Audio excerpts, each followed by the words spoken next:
We're building two types of garage shelves in this episode of CityBilly Adventures, and I'm going to show you how to do both, step by step. Stay tuned.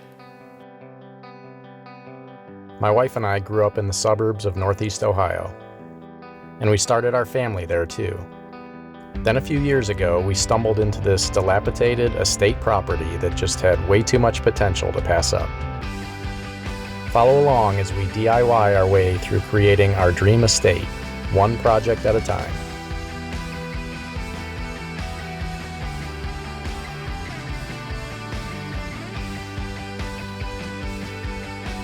A wise man once said, "You're from the city, but you like hillbilly things." You're a CityBilly. So hopefully you've seen the previous videos on how we've completely transformed this 20 by 30 outbuilding. Now that the ceiling, walls, and floor are done, I can finally start building my dream workshop. The first thing on the agenda is to build some simple shelves to clear floor space and keep stuff organized. But first, I'm just going to take a second and enjoy my shop at the cleanest it will ever be.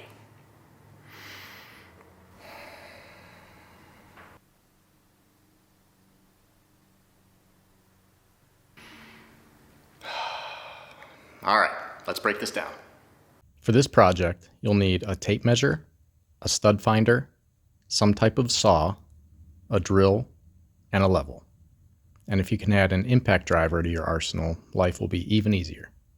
Now, if you don't have all these tools, I'm sure you have a friend or family member who does, or you can rent them from your local DIY store.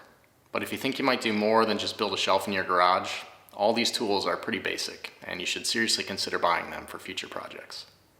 The materials we're using for this project are 4x8 plywood sheets, 2x4 wood studs, and construction screws. We're using a couple different lengths of screws, but we'll talk about that later. So the first thing we have to decide is, what kind of shelf are we building? Do you want a shelf that sits up high on the wall and gets some larger items off your garage floor? Or do you need a stack of shelves to help organize smaller items? Well, we're building my dream workshop, so we're doing both. We're going to start with the big shelf high up on the wall. My thought for this shelf is to hold large items, or storage bins full of smaller items that I don't need to access very often.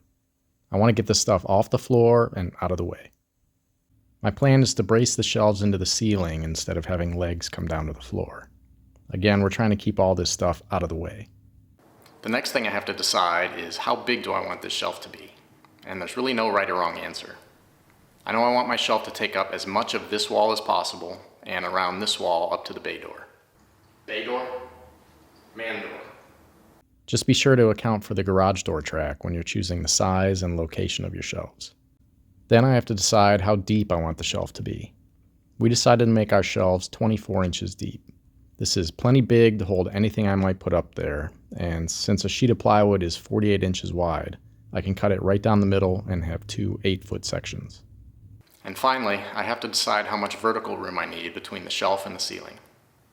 I did some measuring and eyeballing and came up with 18 inches from the top of the shelf to the ceiling. So now that we have our dimensions, we can figure out how much material we need to buy. Personally, I like to use graph paper to draw out a rough design. Graph paper is nice because it helps you keep things in proportion when you're visualizing your project. So just to give you the basic idea, let's look at just the shelf that's going on the long wall. The shelves are 24 feet long and 2 feet deep.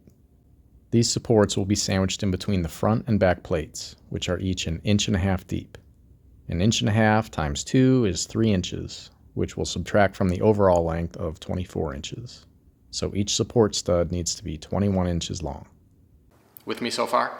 Now, anytime you're building a wood frame, whether it's a shelf for your garage or a structural wall, the rule of thumb is to space your support studs 16 inches apart. And if you notice, most tape measures are marked every 16 inches to make it easy to mark your stud locations.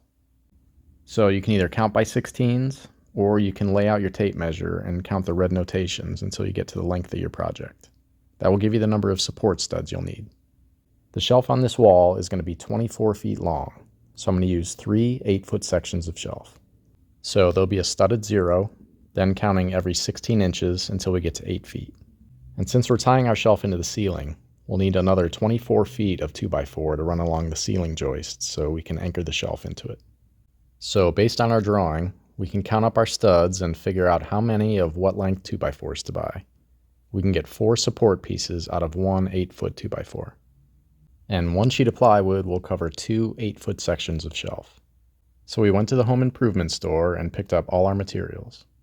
Now we just happen to have some scrap 2x4s laying around from previous projects. So if they don't all look super new, that's why. They took a little TLC, but it saved us a few bucks, and I love repurposing old lumber.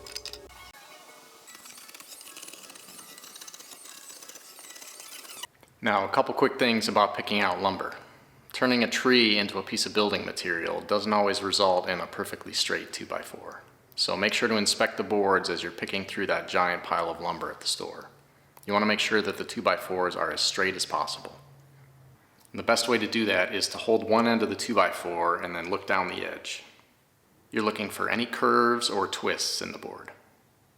So now that I've over-explained the hell out of building a 2x4 frame, we can finally start preparing the boards. I'm using a miter saw to make my cuts, but you can also use a circular saw or even a hand saw if that's all you have. The nice thing about miter saws is that they allow you to make 90-degree cuts very quickly. I'm going to start with the 8-foot sections. Now, just because you bought a 2x4x8 doesn't mean it's exactly 8 feet. They're usually just a hair long. And also don't count on the ends being perfectly square. I always start by cutting one end so I'm sure that it's perfectly square. Then I'll measure 8 feet from that end and cut the other side.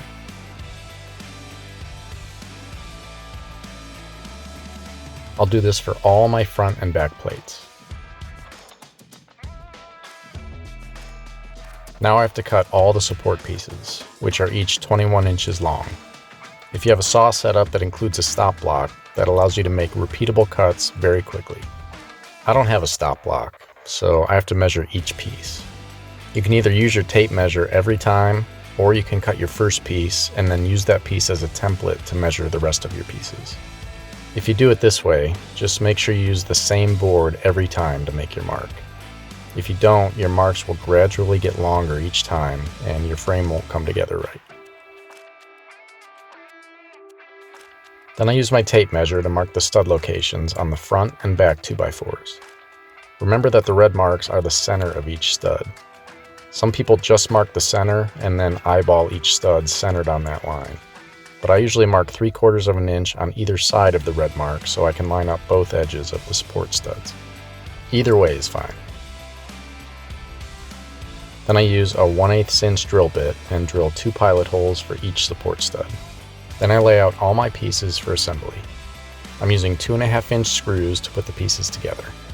You could also use a hammer and nails or a pneumatic framing nailer. Once the frame is put together, it's up to you whether you want to attach the plywood before or after you attach the frame to the wall. Attaching the bare frame to the wall without the plywood is nice because the frame is a little lighter and you can work from the top and the bottom when you're screwing it into the wall. The drawback to attaching the plywood after the frames are on the wall is you have to work around the support pieces, which is a pain. And you might have limited headroom to get leverage when you're screwing the plywood down. But the main reason we put the plywood on first is because we're painting our shelves. More on that in a minute. Now there's multiple options for plywood thickness, and there's not really a specific thickness for this type of project. We ended up using 19/32, which, if you know your fractions, is just over a 1/2 inch thick. And if your frame wasn't assembled perfectly square, lining up the edges of your plywood will help you square it up. We're using 1 5/8 inch screws for the plywood. Alright, so I already told you that we painted our shelves. Now this step is completely unnecessary, but I thought a coat of paint on my shelves gave the shop an extra sprinkle of fancy. Using this airless paint sprayer made painting the shelves super easy, and painting them outside meant that we didn't have to worry about taping anything off inside the shop. Once the paint was dry, we could start attaching the shelves to the wall. This is definitely something you'll want a partner for. We started by measuring 18 inches down from the ceiling and making a mark on the wall. Then we used a level to draw a reference line so we knew where the shelf was supposed to go. This is a good time to find and mark your wall stud locations too. These walls are made out of plywood, so it was easy to find the studs by just finding the existing screw heads. If you have drywall, you'll need to use a stud finder. Then we used 3.5-inch construction screws to attach the shelves to the wall. We had to use longer screws to make sure that we got through the back of the 2x4 and the plywood wall with enough screw to bite into the wall stud and support the weight of the shelf. Once the back of the shelves were attached to the wall, we had to support the front. And for these big shelves, we're tying them into the ceiling. The other option was to attach legs to the shelves that extend to the floor. But again, we're trying to clear up floor space with these shelves, so that's why we're attaching them to the ceiling. I used a level to mark the ceiling straight up from the edge of the shelf and drew a corresponding line. Then I used the stud finder to mark the ceiling joists.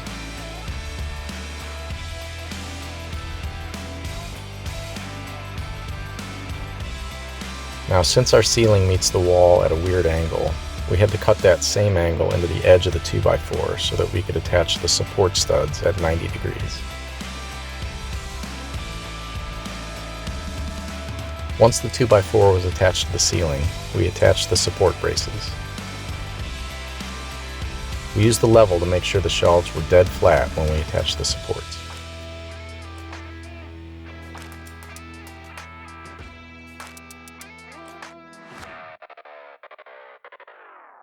And that's the basics of how to build a ceiling mounted shelf. So now we can talk about smaller shelves with supports that go to the floor. It's basically the same concept with a few minor changes. We measured out how long we wanted the shelves to be, and that measurement will be for the front and back plates. We decided we wanted the shelves to be 12 inches deep so we could get 4 tops out of 1 sheet of plywood. The front and back 2x4s are each 1.5 inches thick. 12 inches of shelf minus 3 inches for the front and back leaves 9 inches for the support studs.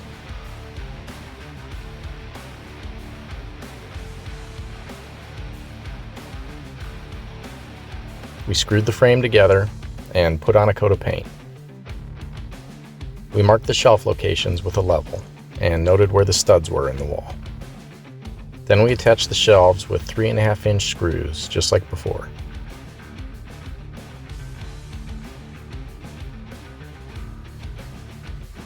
Then I measured from the floor to the top of the shelf to figure out how long the legs needed to be, and I attached each shelf to the support leg with 2.5-inch screws.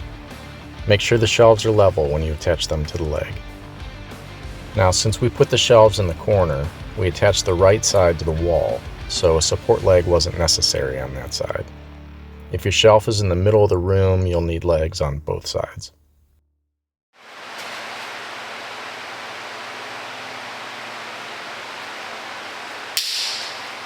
And that's about all there is to it. Adding shelves to your garage will give you so much more storage space. And with just a couple basic tools, they're fairly easy to build and install. Now that the shelves are up, I can start moving stuff back in here and continue building my dream workshop. Up next is another super simple project, wall storage for lawn tools. We'll see you then.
Shouldn't use that word. Watch your language in front of the lady, punk! Yellow leather, yellow leather, yellow leather.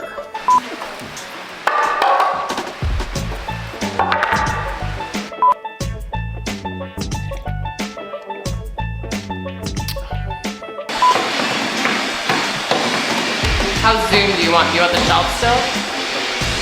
Yeah. Oh, this one's zoomed at all, huh, man? You're telling me to zoom. Now, if you don't have all these tools, you might be able to borrow them, or you can rent them from your... Do we want a shelf that sits up high? Well, we're building my dream work that. So now that I've overexposed that.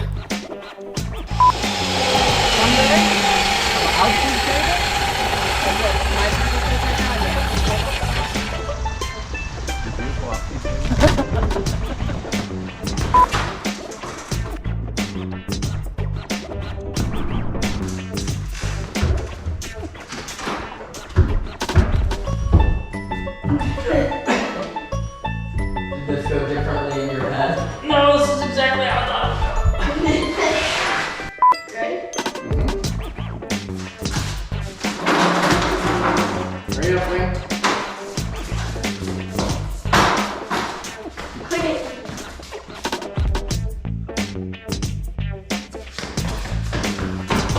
3, 4, 5.